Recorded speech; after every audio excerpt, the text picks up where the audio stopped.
Ya disculpen, es la primera vez que entro aquí para dar clase, pero bueno, la herencia mendeliana y lo que son las leyes de Mendel. Creo que todos conocemos a lo que es este hombre, Mendel, y sus experimentos con chícharos.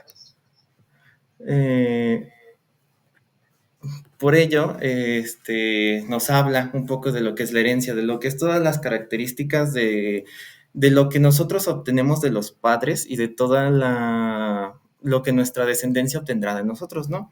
Primero, lo que es Mendel y sus experimentos con chícharos, que creo que lo escucharon en la prepa o cosas así, de que hablaba sobre caracteres recesivos, dominantes, sobre lo que eran los chícharos y sus colores amarillos, verdes y todo eso. Eh, entonces vamos a hablar sobre eso. Nada más que primero que nada, para entender lo que es Mendel y sus leyes, debemos hablar un poco sobre lo que son diferentes conceptos. Primero, los conceptos de lo que es el alelo. El alelo es una forma de referirnos a los genes. Estos se expresan normalmente en lo que son letras, o es como lo vemos en los cuadros de Punnett, que veremos más adelante, que son lo que son con letras mayúsculas y minúsculas. Está lo que es el fenotipo. El fenotipo es la expresión física de ese gen, o sea, puede ser ojos cafés, ojos azules, que cabello rizado, que cabello lacio, es la expresión física del gen específico. Y genotipo es esa información genética específica. Si nosotros hablamos del genotipo A, el fenotipo sería ojos cafés, ojos azules. Los genes se dividen en lo que son dos, lo que es un gen dominante y lo que es un gen recesivo. El gen dominante es aquel que se va a expresar por encima de los demás. El gen dominante, por ejemplo, puede ser que en este caso de los colores de ojos, el color de ojos café sea dominante sobre el color de ojos azules. Por eso es que normalmente vemos que hay más gente con los ojos cafés que con los ojos azules. Por eso mismo, el gen recesivo sería el alelo que no se expresa cuando en el mismo gen encontramos un gen dominante. Más adelante vamos a explicarlo un poquito mejor. También tenemos lo que es el homocigoto, el cual es un individuo, digamos por así decirlo, de una genética pura, cuyos alelos son iguales. Aquí se expresan como dos As mayúsculas o como dos As minúsculas. Y también lo que es un heterocigoto es un individuo cuyos alelos son diferentes, que siempre va a tener lo que es un gen dominante y un gen recesivo, un alelo recesivo y un alelo dominante. Mendel comenzó con sus experimentos, porque veía lo que fueron las bases de la genética. Nosotros conocemos a Mendel como el padre de la genética. Él, a partir de... Él era un monje, no era, digamos, que un genetista, un biólogo, por así decirlo, pero él observaba que las plantas, en este caso los chícharos, tenían ciertas características que se iban heredando de generación en generación. Con esto, él observó que en sus chícharos podía, digamos que, realizar experimentos para obtener de los descendientes de las plantas las características específicas que él quisiera. Con estos experimentos llegó a desarrollar lo que fueron sus tres leyes, lo que son las leyes de Mendel, que todos conocemos. Estas tres leyes principalmente pues, se dividen en tres, y la primera ley se le conoce como la ley de la uniformidad. La ley de la uniformidad es básicamente que cuando nosotros cruzamos a dos individuos que son puros, de raza pura, por así decirlos, toda la descendencia que obtengan tendrán las mismas características fenotípicas y genotípicas. Se observa un poco como se ve en la imagen, que tenemos aquí lo que son dos chícharos, puros completamente, tanto genotípicamente, dos aquí vemos que tiene dos alelos dominantes en letra mayúscula que digamos que son lo que es el color amarillo del guisante. Y tenemos otro guisante de color verde que tiene dos alelos recesivos expresados en letras minúsculas. Si nosotros realizamos, digamos que la cruza, para eso tenemos ayuda de lo que es un cuadro de Punnett, que es el que tenemos aquí, que muy probablemente ya lo hayan visto antes en sus clases de preparatoria. El cuadro de Punnett nos dice cuál es la probabilidad de que uno de los hijos salga de un tipo de genotipo y fenotipo en específico. En este caso vamos a cruzar los dos alelos, se coloca del lado izquierdo cualquiera de los dos progenitores, sus dos alelos que posee, que son los dos dominantes, A mayúscula y mayúscula, y del otro lado del cuadro el otro progenitor, que sería A minúscula y A minúscula. Entonces digamos que tienen 4 posibilidades de cruza de genotipos, los cuales se presentan aquí. Como los dos padres son puros, todos los genotipos van a ser iguales. Como vemos aquí, tenemos A mayúscula y A minúscula. Por lo tanto, la descendencia de estos dos progenitores va a ser genotípicamente igual, 100% A mayúscula, A minúscula, y como el alelo dominante es el del color amarillo sobre el alelo recesivo del color verde de los chícharos, todos los fenotipos de la descendencia será 100% igual. Hasta ahora me siguen. Bueno, esta es la primera ley de Mendel, la ley de la uniformidad. Cuando pasamos a la segunda ley de Mendel, ignoren la parte de aquí. La segunda ley de Mendel habla sobre que cuando nosotros cruzamos a la descendencia de esta primera generación, la descendencia de la ley primera, por así decirlo, se van a expresar los genes recesivos en la segunda generación de descendientes en una proporción 3:1. Para eso se expresa un poco mejor en lo que es el cuadro de Punnett que tenemos aquí. Nosotros tenemos a los descendientes de nuestra primera generación anterior, que tenemos dos guisantes heterocigotos, porque tienen un genotipo de A mayúscula, A minúscula, pero un fenotipo de color amarillo dominante. Si nosotros ponemos a ambos progenitores en el cuadro de Punnett, uno de un lado y otro del otro, por el acomodo del cuadro vamos a tener que tenemos 3 genotipos diferentes posibles, pero solamente 2 fenotipos diferentes posibles. Esto debido pues a la dominancia del color amarillo sobre el color verde.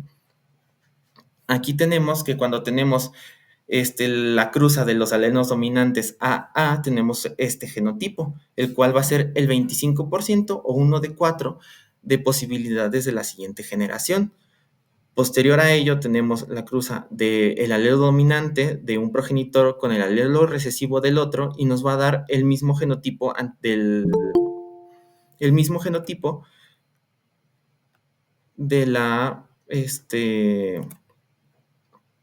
de la generación anterior, disculpen.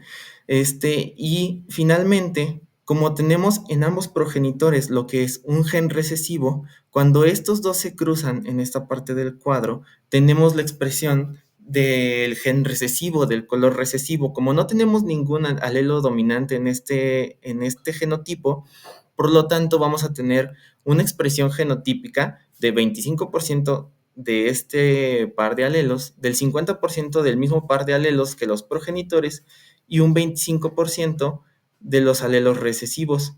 Sin embargo, la expresión fenotípica o la expresión física de estos genotipos van a ser como 3 hijos de color amarillo y un hijo de color, pues de color verde recesivo. Esta es digamos que la segunda ley de Mendel, donde se vuelven a expresar los genes recesivos a partir de la segunda generación de hijos. Finalmente, la tercera ley de Mendel, la cual se le llama la ley de la transmisión independiente, nos habla que los distintos alelos que se heredan los distintos alelos se heredan independientemente unos de otros y se combinan al azar en los descendientes. Es un poco complicado así nada más escucharlo, pero si nosotros tenemos en este caso no solamente un fenotipo, una expresión, pues nosotros todos sabemos que tenemos miles de genes que expresan miles de cosas diferentes. En este caso, en los chícharos, además de los colores que tenemos amarillo y verde, tenemos lo que son pues digamos que la cáscara de los mismos chícharos, que fue lo que vio Mendel. Tenemos 4 posibles fenotipos para los chícharos, que sería un guisante amarillo liso, que sería con esta expresión genotípica, el guisante amarillo rugoso, el guisante verde liso y el guisante verde rugoso. Si nosotros quisiéramos verificar cómo sería la descendencia de una población que tuviera el genotipo de este lado aquí presente, que digamos que es que son heterocigotos, tanto para el color como para la expresión de la cáscara del chícharo.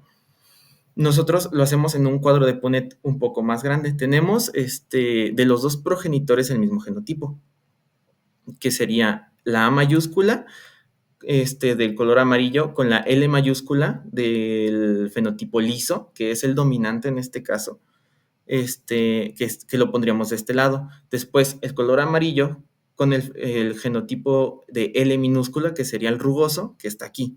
Luego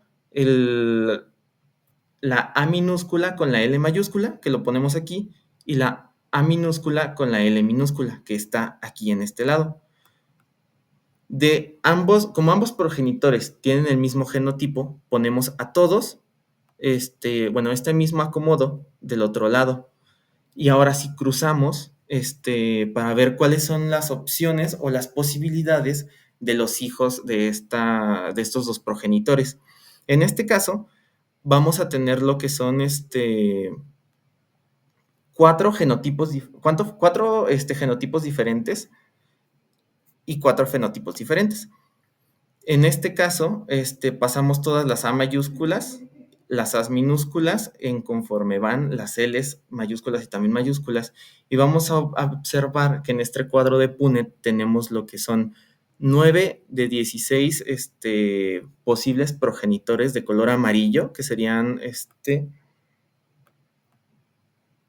todos los que podemos observar aquí. Todos los que tienen una A mayúscula son los que son de color amarillo.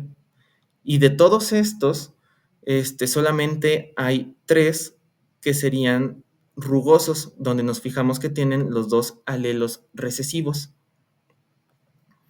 Después, y por eso obtenemos que son aquí 9 de 16 posibles progenitores de fenotipo amarillo liso. Después de ello, tenemos lo que son 3 de 16 que son de color amarillo rugoso, que serían los que tenemos aquí, marcados en un círculo, porque tienen la expresión de los genotipos dominantes de color amarillo y la expresión de ambos fenotipos recesivos, que serían las L minúsculas, como aquí se observan. Por lo tanto, es el segundo fenotipo y genotipo de chícharos amarillos rugosos. Después de ello, obtenemos lo que son 3 hijos de color verde, que son los que tienen los dos alelos recesivos, A minúscula, y también tienen lo que son los alelos dominantes del gen liso, la L mayúscula, que sería lo que tenemos aquí, 3 de 16 de color verde y lisos, y 1 de 16 finalmente, que sería de color verde y rugoso. El único de los progenitores el único de la descendencia que tendría todos los genes recesivos. En este cuadro de Punnett lo que podemos observar principalmente es la dominancia, valga la redundancia, del gen dominante sobre el gen recesivo. Este cuadro no nos dice, los cuadros de Punnett no necesariamente nos dicen que uno de 16 hijos va a salir así, o 3 de los 16, o si tienen 16 hijos va a salir de este patrón específico, así como acá no nos dice que uno de los 4 hijos, si estos chícharos llegaran a tener 4 descendientes, vaya a salir de esta manera, sino que nos dicen la probabilidad de que uno de los 4 descendientes sea así. Cuando nosotros hablamos de probabilidad en descendencia, si nosotros quisiéramos saber cuál es la probabilidad de que, por ejemplo, si nosotros queremos que estos chícharos tengan 2 hijos, pero quiero que los 2 salgan de color verde, digamos que hay 1/4 de probabilidad de que un hijo salga así, y hay 1/4 de probabilidad de que el otro hijo también salga de color verde. Entonces, la probabilidad de que 2 hijos seguidos salgan de color verde, vamos a multiplicar estas 2 probabilidades, que sería básicamente una de 16 en que tengamos 2 hijos de color verde a partir de estos 2 tipos de descendientes. Con los cuadros de Punnett podemos obtener cuál sería la probabilidad de cualquier tipo de descendencia. Si nosotros tuviéramos, por ejemplo, un chícharo que sea puro recesivo o puro dominante con un chícharo que sea heterocigoto, o dependiendo de la cantidad de genotipos que quisiéramos meter, a lo mejor 3 diferentes, a lo mejor el tamaño del tallo, el color de las hojas o cosas así. De esta forma podemos obtener cuál sería la probabilidad de que los hijos salieran con cierto genotipo y con cierto fenotipo en específico. Yo les recomendaría, si ustedes pudieran revisar algún ejercicio de cuadros de Punnett por su parte para que pudieran familiarizarse con un poco más con esto, estaría perfecto. Pero estas son principalmente las 3 leyes de Mendel de la herencia que él desarrolló a partir de sus experimentos. Después, de las teorías de Mendel, hay teorías no, teorías no mendelianas que no siguen este patrón de Mendel. Por ejemplo, hay lo que se le conoce al alelismo múltiple o lo que es la codominancia, que es cuando dos genotipos, en lugar de superponerse uno sobre otro, actúan en conjunto. Ambos se generan en el mismo, ambos genotipos se expresan en un fenotipo diferente. Por ejemplo, en los colores de las flores, cuando vemos flores que son de 2 colores, ahí es lo que se conoce como codominancia. En las vacas, por así decirlo, si nosotros cruzáramos lo que es una vaca blanca con una vaca roja y obtenemos una vaca pinta, de color tanto blanco como rojo, eso es a lo que llamamos codominancia. Y en los humanos, un ejemplo claro de esto, pues es los tipos sanguíneos que nosotros tenemos. Ya saben que nosotros podemos tener tanto 4 tipos diferentes, A, B, o en este caso, lo que sería la codominancia sería el tipo sanguíneo AB, que sería tanto la expresión del fenotipo A y B en conjunto, así como se observa en la vaca, así como se observa en las flores. Otra teoría no mendeliana que no sigue estos patrones de Mendel sería la dominancia incompleta, que es cuando dos genes, genotipos, no se superponen, pero sí generan un genotipo diferente en conjunto. Digamos que los genes se mezclan para generar un fenotipo que sea la combinación de ambos. En este caso, si quisiéramos cruzar una flor roja con una flor blanca, obtendríamos una flor de color rosado, o en este caso de los gatos, cruzar un gato de color negro con un gato de color blanco generaría una descendencia de gatos de colores grises. A esto es a lo que se le conoce como dominancia incompleta. Después de las teorías de Mendel, de la cual hablaba sobre los genes, en este caso, o los alelos, se genera lo que es la teoría cromosómica. Después de las investigaciones principalmente de Walter Sutton, un científico estadounidense, observaba lo que eran pequeñas estructuras en la meiosis de las células, las estructuras las cuales ahora nosotros conocemos y observamos como cromosomas.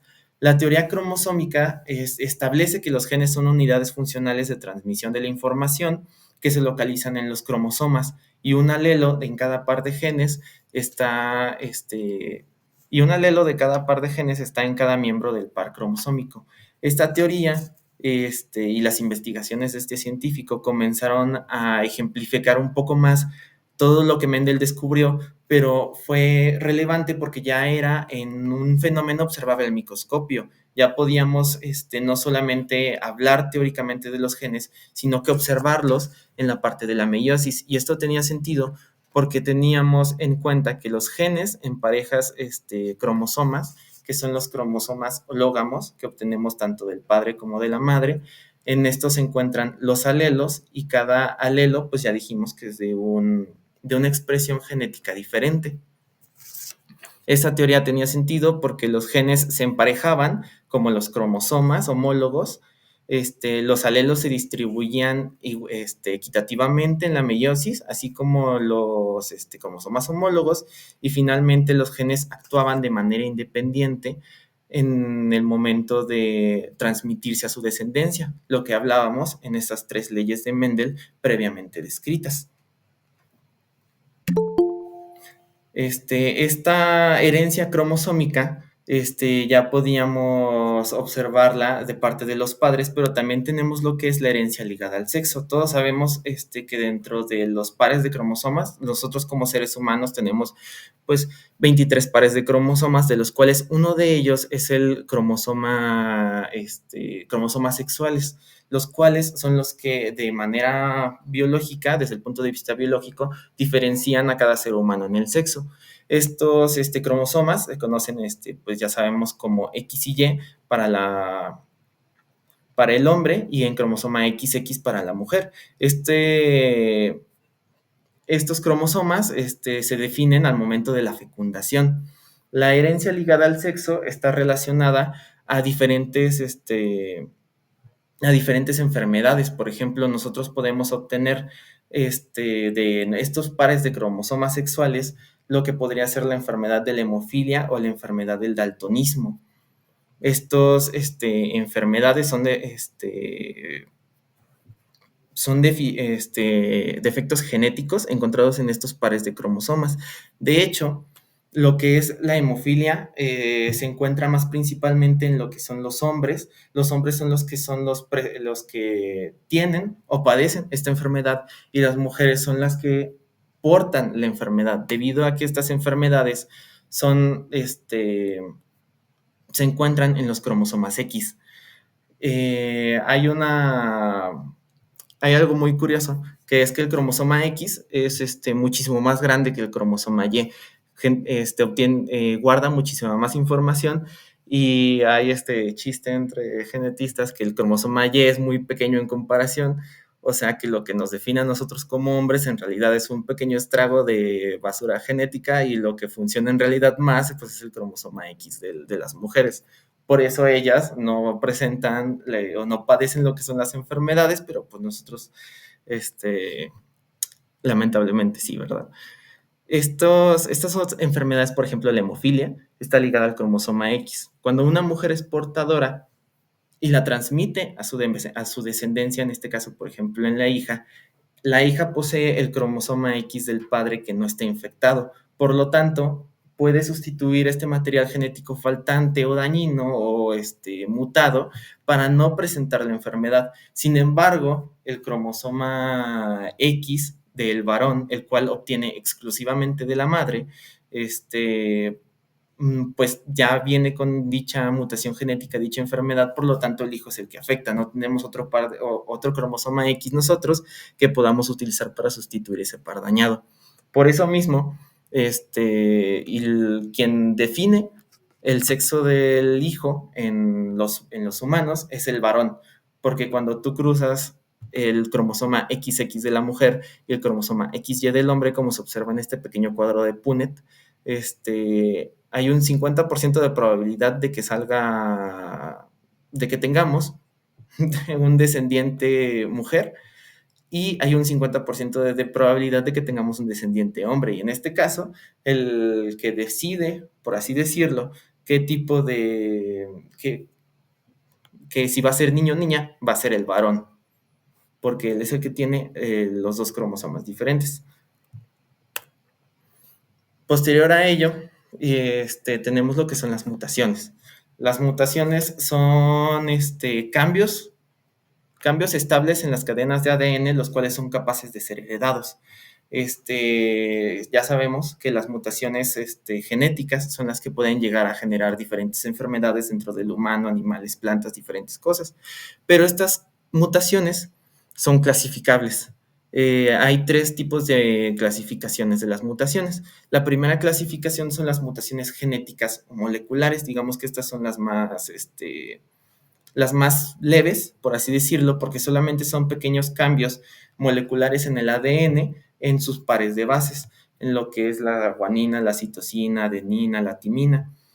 Pueden ser pequeños errores en la codificación del ADN. Por ejemplo, en este caso tenemos lo que es un cambio de una base en donde debería de haber una adenina, tenemos aquí una guanina, que sería un error en la codificación, o tenemos lo que son los dímeros de pares de bases, cuando dos pares de bases iguales se ponen en conjunto. Estas mutaciones son, digamos que de las más leves, pero que saltan todo lo que son los mecanismos de prevención y corrección de errores genéticos. Estas mutaciones, aunque son principalmente malignas, o generalmente son malignas, también son necesarias para la evolución de las especies. Todo rasgo de evolución desde anterior, los cambios de colores de los animales, los cambios en su morfología, en su estructura, fueron en algún momento pequeñas mutaciones genéticas. Entonces, digamos que esas mutaciones genéticas, en lugar de perjudicarle, tuvo un pequeño cambio significativo que ayudó a que ese animal pudiera vivir mejor o adaptarse mejor a su ambiente.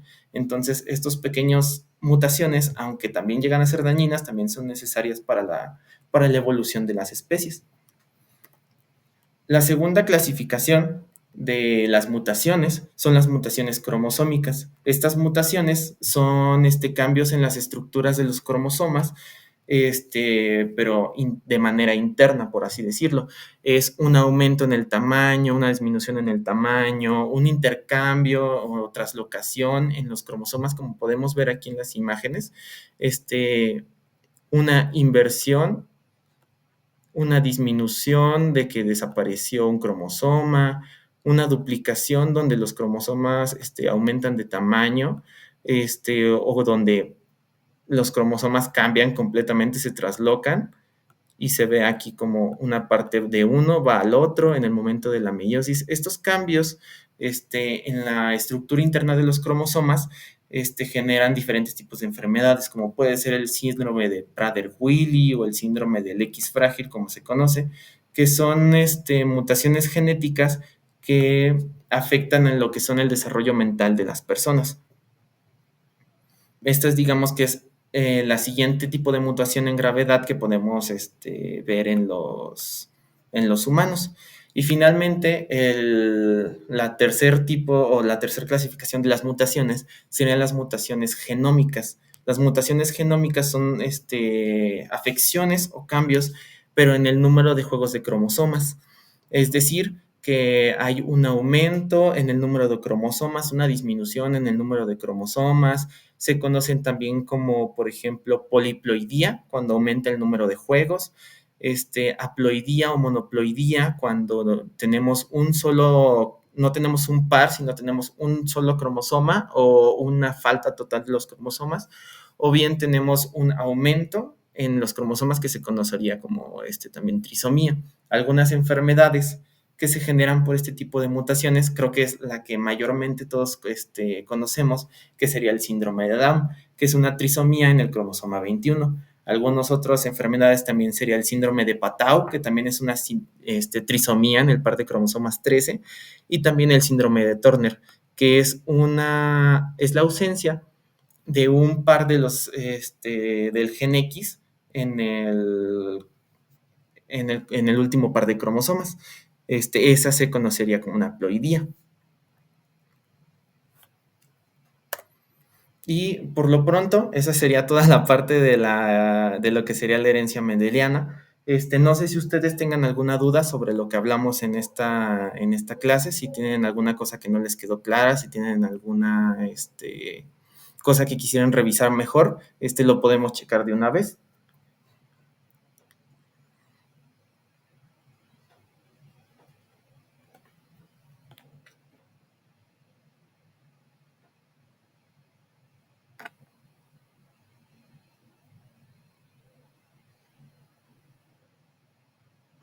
Ok, ok, ya veo el mensaje de Toño que dice que no. Todo claro, perfecto. Como les comento, dentro de lo que podría llegar a ser quizá su examen de admisión, es más importante que conozcan o entiendan el concepto de los cuadros de Punnett y de las tres leyes de Mendel. Y si ustedes pudieran llegar, y es lo que yo les recomendaría mucho, es que hicieran algunos ejercicios de lo que son los cuadros de Punnett. Intenten cambiar a lo mejor lo que son el tipo de progenitores, los alelos de los progenitores. Igual si ustedes buscan en internet y buscan ahí ejercicios de leyes de Mendel o cuadros de Punnett, este es lo que les podría llegar a salir. Si eso es todo, y no tienen ninguna otra duda, bueno, por lo pronto esto sería la clase de biología y los